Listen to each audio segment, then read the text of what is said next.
We'll get to all those stories here in just a moment, but first this afternoon, another restaurant worker in Palm Beach County has now tested positive for hepatitis A. This is the latest case in West Palm Beach anyway. WPTV News Channel 5's Matt Sesney live for us outside the eatery with what customers need to know this afternoon. Matt?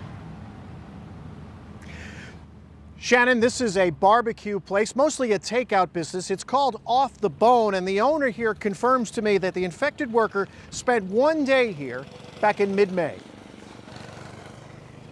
Off Tha Bone BBQ is a small local business. Daniel Spahn owns that small local business, Off Tha Bone BBQ in West Palm Beach. And according to him, the worker who tested positive for hepatitis A spent only a day at work and was sent home when he got sick. While the employee was exhibiting these symptoms, he was not currently working at the restaurant. And at the first sign of notification, we sent him to go and get checked out. County health officials, however, say the employee was at work while sick for one day on May 14th and might have exposed anyone who ate there to the virus. The small eatery on Tamarind has been in business for a couple of years.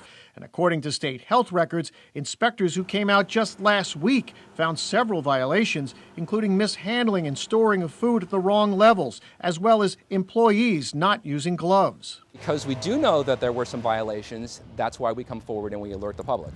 And outside the barbecue place, most customers seem to take the alert in stride. It could be anywhere, it could be anytime, it could be anybody. Just so happened to be them.